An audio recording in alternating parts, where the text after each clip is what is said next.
Here are the top 5 businesses I would buy today.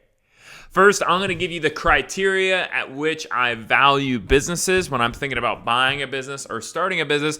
I always run through these 6 things to make sure that that business fits the type of business that I really want to buy. You should do the same thing, because if you're buying a business that doesn't have this criteria, you may find yourself in a bad position where you need to get rid of the business, or you might have to make the business go bankrupt. So making sure that you have the right map, have the right telescope of what you're looking at when it comes to business is super important. You're not going to be successful unless you know what you're looking at. And today I'm going to help you be able to look through the lens of somebody who knows how to buy businesses, somebody who knows how to value them. So let's go through this together. Number 1, when I'm looking at a business, it has to be sellable.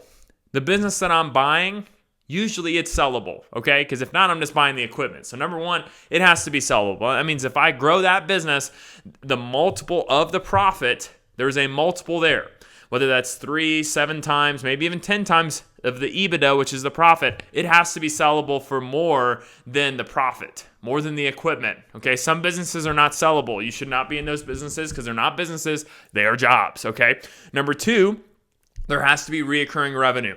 I do not want to be in a business where I have to wake up every day and I have no idea where my revenue is coming from. That I have to go out and hustle and grind every freaking day to generate revenue. No, I should have a business that has reoccurring revenue so I can rationally hire people based on the cash flow that's going to usually reoccur. There has to be some sort of reoccurring revenue, because if not, it's not going to be number 1, sellable, and it's going to be hard for me to budget what I'm doing, and I'm not going to have these up and downs. If I have recurring revenue, that makes the business more level, which is what I want and what investors want when they're buying a business.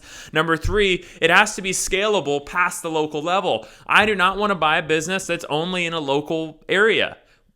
Prime example, a coffee shop. A coffee shop has a ceiling. You can only do so much in that business. Now, if you have an opportunity to open up multiple locations and franchise it, that's a scalable route there. But a coffee shop by itself is not very good. A roofing company is a prime example of a company or of a business that can't be scaled past the local level. It's hard for you to put a roof on a house in Wisconsin and put a roof on a house down in Florida. It's going to be hard for you to do both of those unless you have a big team. It's very hard to scale that, keep your quality up. So it's going to be hard to do that. So I want to make sure that I have a business that can be scaled past the local level with somewhat ease ability to do so. Number 4, there needs to be longevity in the marketplace for that type of business.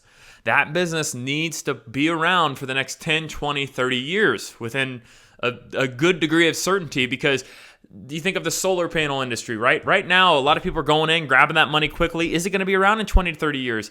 Is the government going to come in and subsidize all that? What's going to happen with that? There's a little bit of a blurred line for that of what's going to really occur with that. I'm not going to buy a business in that. I'm not going to start a business in that because I don't know if I'm going to be around in 10 to 20 years. I want a business that's going to stand the test of time, so I have a business that I can grow, and over time I can eventually sell that business. Number 5, it needs to meet my skill set that I currently have, or it's a skill set that I could easily learn within 6 months. Okay, I would not buy a plumbing company because I don't know how to plumb. It takes years and years of experience for that. I can't learn that in 6 months. I can't learn how to weld in 6 months. I can't learn how to do different trades in 6 months. I'm not going to buy a business within that. I'm not going to buy a CPA firm because I am not a CPA, okay? I'm not an accountant, so I'm not going to buy that business. Now, could I potentially easily learn that? Maybe, but when you're looking at a business to buy, make sure that you can learn that skill set, because if not, the owner needs to always be able to step in and be able to work in that business if something goes south. If nobody shows up, the owner should be able to go in there and do everybody's job. And if you can't, you're going to run into a situation where your business is not going to be able to operate if no one shows up, okay? Number 6 is it needs to meet my ideal life. I enjoy traveling. I enjoy being able to work from home, working wherever I bring my laptop. I love doing that. If that doesn't meet my ideal life, then I am not going to buy that business. So for you, it's different. You need to define what you want your life to look like. What do you want it to look like so you pair yourself with a business that matches that, okay? So let's go into my top 5, specifically my top 5 that I would buy, and I'm going to tell you the reason why. Number 1 is an insurance agency. I would buy an insurance agency because I have in the past, and I started an insurance agency from scratch. So for me personally, I would buy an insurance agency. And for you, I would make sure that I push you to buy a business that is related to the business that you own. The reason I would first look for businesses that you own or businesses that you have a skill set for is because I own an insurance agency. If I buy another insurance agency that's smaller than me, it will add to my multiple, add to my EBITDA, add to my profit, and it'll make my multiple higher. So I'm increasing my net worth by adding a business that I'm already in, by increasing the value of it, which increases the value of the sale price. Okay, so that's why my number one is an insurance agency. You should buy the business that's like yours. It's an added value to your business so it can be easily sold. You shouldn't say, I'm going to dabble here and I'm going to dabble here, because what's going to happen is one's not going to get the attention it needs and it's going to go away. Okay, so you need to be kind of focused in your area. Now, if I wanted another business outside of my insurance agency, which I am involved in other businesses, number two would be a storage unit or storage lot. The reason I like this business is because it does not take a lot of my time. You can build a storage unit place, and usually there's some now that you don't even need an attendant. It's all digital, and people go into an office, they can set everything up themselves. It's very low touch. People pay for it, they forget about it. You make money, and they are very expensive, but if you look at it from a pure math perspective, it's like buying real estate. I really like it because it can be resold as well. Number three here is a property management business. If there was any business that I would be in, if it wasn't for insurance, it'd be property management. The reason I like property management is because you're making a percentage of the rent of the properties you're managing. And the thing I like about that is there's reoccurring revenue. It can be scaled, it can be sold, and you can manage properties and really build that up. And you get to enjoy the benefits of owning property without having the liability of owning property.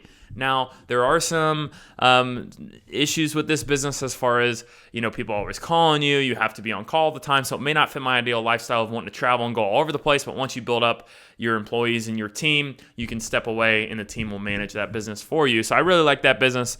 And that's something that I would really think, if the insurance agency thing, if I end up selling it, I would potentially go into property management. Another business I would potentially go into that has a little bit more of a capital investment is Doggy Daycares, dog boarding, and dog grooming. I really like these businesses because people are always going to need a place to board their dog. They're always going to need a place to drop their dog off for the day if they can't stay at home for more than 8 or 9 hours. So people are always going to need to groom their dog, and they're willing to pay very good money for it. It is insane how much it costs I think it's like $40 a night for us to drop off our dog. So if we're gone for 10 days, that's $400 that that place made by managing that dog, by taking care of that dog, and usually you provide your own food. So their cost is really the facility and some toys and paying their employees. Very profitable business. I love this business. A very low liability as long as you're doing temperament tests on the dog. So very great business. This is a business I would love to get involved with and just have it ran by somebody else. But I think there's just tons of money in it. Number 5 is another business that I would buy, is a wedding venue. Let me pause right here. The businesses that I'm mentioning here are businesses that I don't have to spend a lot of time in because my main time is in my insurance agency and some of my other businesses. I don't have a ton of extra time. Your list may be different because maybe right now you have a ton of time. You're trying to find your main flow. Once you have your main flow, your second flows, your second businesses should not take a lot of your time. Okay, so a wedding venue would not take a lot of my time. Weddings are usually on the weekend, and I can usually set up a wedding coordinator position where they can kind of take care of that, make sure the wedding's going well. You build the building, the people come, you make the money, you make a lot of money on the weekends. It's kind of a real estate play where you should be making 10 to 20% a year based on the value of that real estate. It's just a transaction back into the building cost, back into how much you're going to be making every month. Very easy business to manage. And then you could scale that out to different locations as well. But the wedding costs continue to go up. People are always going to need a place to get married or have special events. So that's why a wedding venue is great. So these are my 5. And if you're wanting to have a conversation with me about, hey, what business should I buy? This is what I'm doing right now, and have kind of a mentor call with me, I would be happy to do so. I have a link on my channel page where you can book a call with me. And I'll be happy to have that call, listen about your current situation. I've had calls in the past where people said, hey, this is where I am and this is what I'm thinking about doing. What do you think I should do? Should I do this? What business do you think I should buy? Which business do you think I should start? Would love to provide a conversation with you because I've done it. I've been there. So take me up on that offer and hit me up. And if you like today's video, please hit like and subscribe. Thanks.